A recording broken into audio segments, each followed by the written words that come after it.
So back with another video. Happy Thursday. Thirsty Thursday. Yep, on my way to work.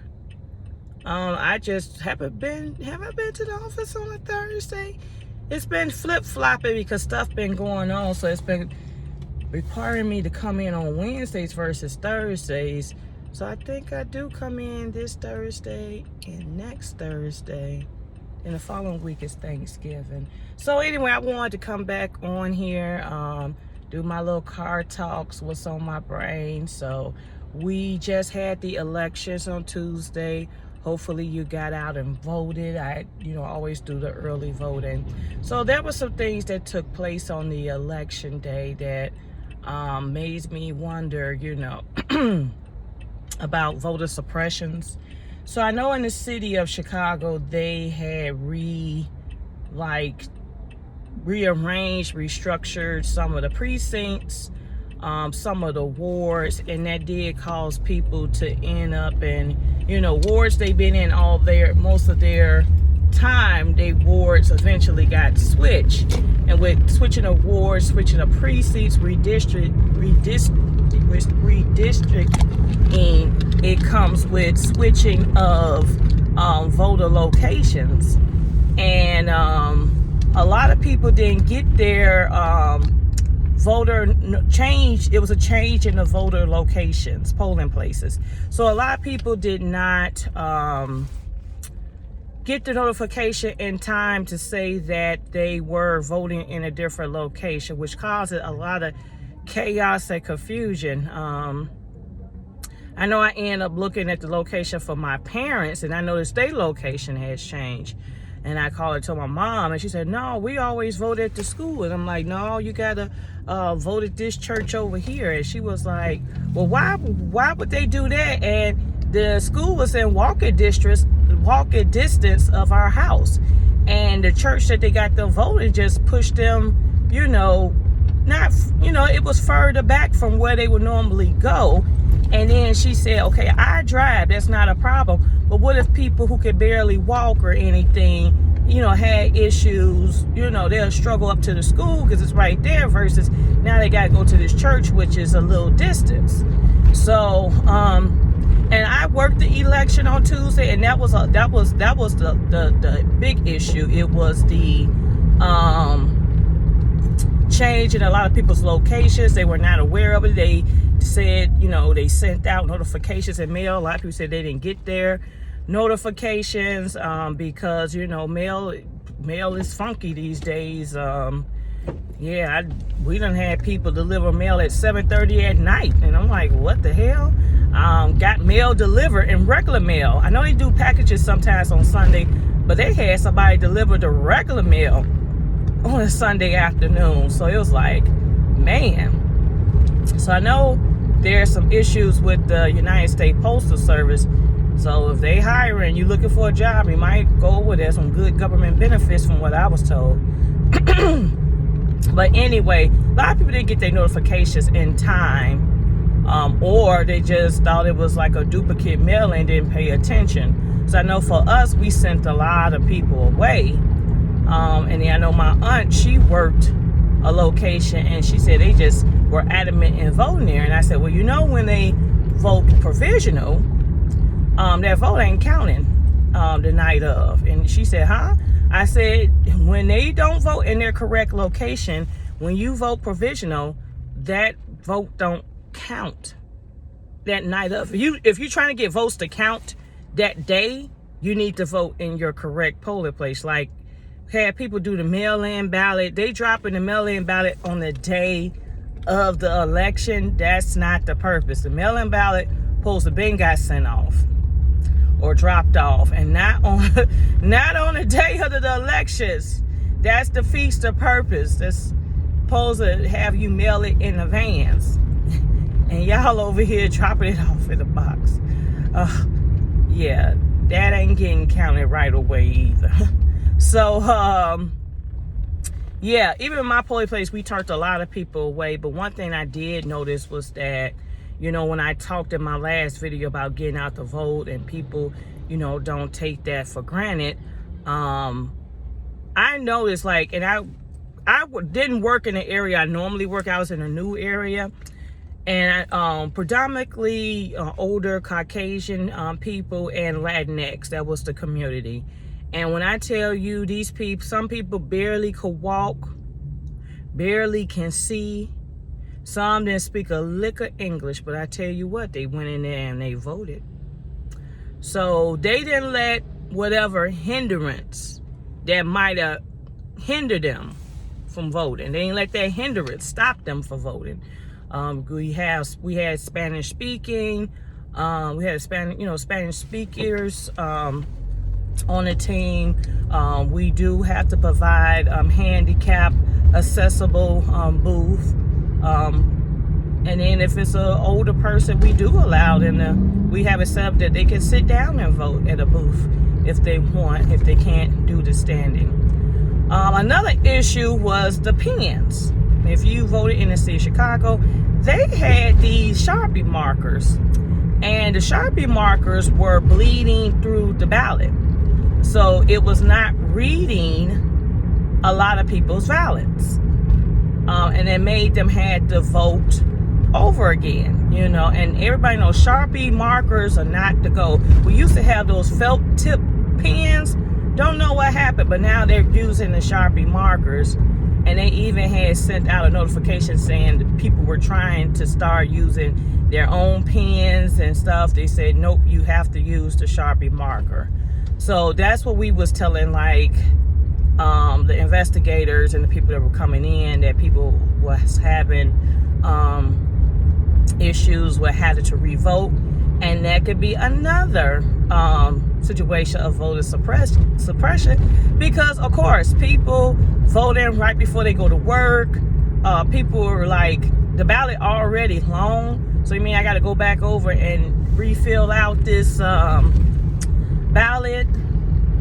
So voter suppression, because you had some people did get frustrated and wanted to walk out. And we can assist them with their permission. You did all that to do what? You jumped in front to do what? And you still ain't going nowhere. So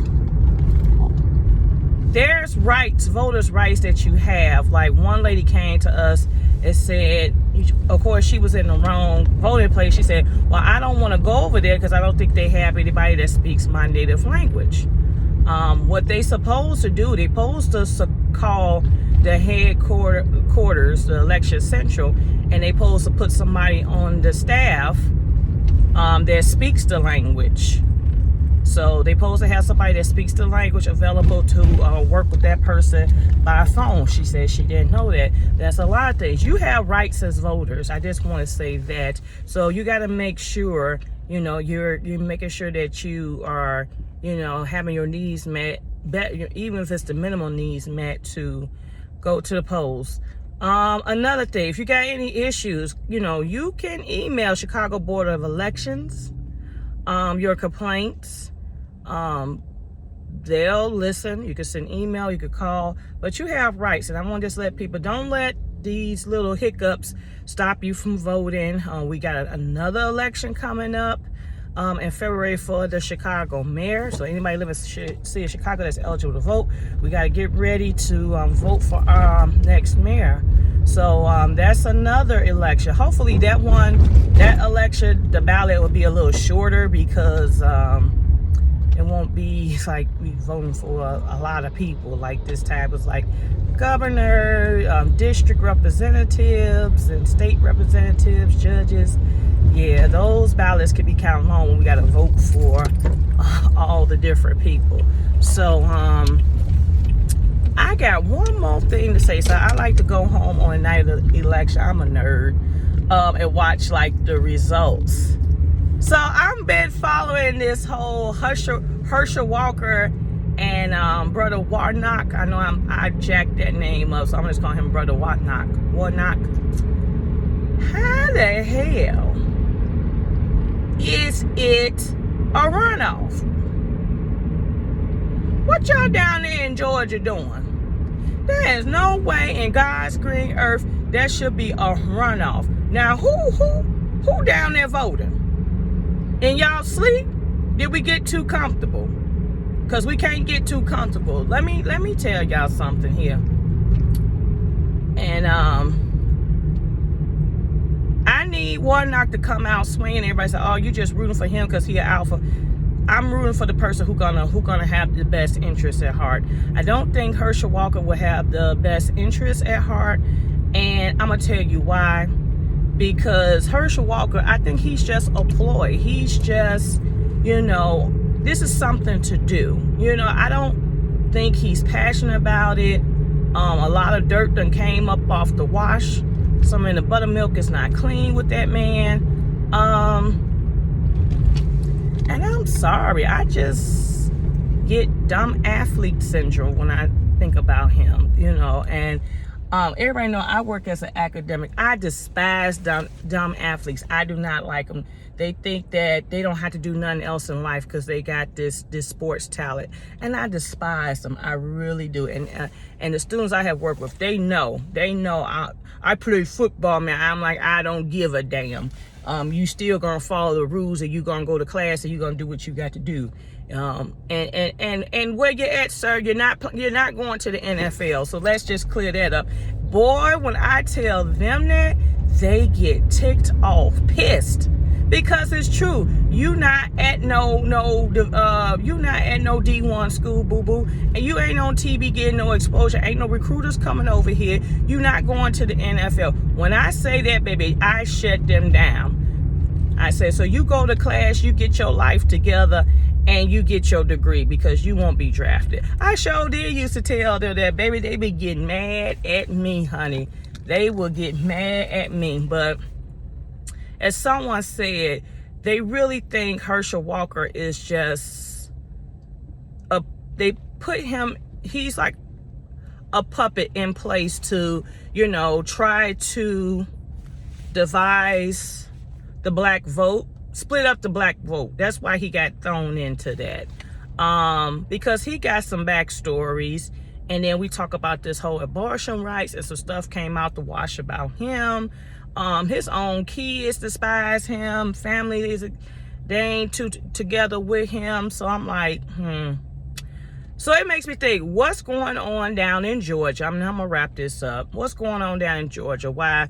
And I need where the housewives, and where's the Married to Medicine girls? Why Quad and what's that girl name? Dr. Heavily bickering like schoolgirls on the yard at school. They need to be using that platform to try to get that vote together. So housewives, while they talking about who coming back, who doing what, let's use and who Cherie is dating. Let's use that platform to get some votes. That's what they need to be doing, using those platforms to get some votes. Well, Portia was a big advocate for Warnock in the prior election. Where's she at? Because I know she's trying to get back on the housewives. But yeah, y'all be careful down there in Georgia. Get out to vote. You got to put the proper people in place. And like I said, we got too many inexperienced, don't care, I'm just here people in politics. We don't need that. We need the people that's really going to be a voice of the people. We need people that really going to, do some things and make decisions and use simply common sense. And I'm going to stop there. So for my people in Georgia, get out and vote. You know what you need to do. Because although Georgia flip blue, it can easily flip back red. So y'all better get it together down there. But that's just my 08 cents this morning. You all like, comment, subscribe. Take care. Have a blessed and prosperous day, and have a blessed and prosperous rest of the week. Peace out.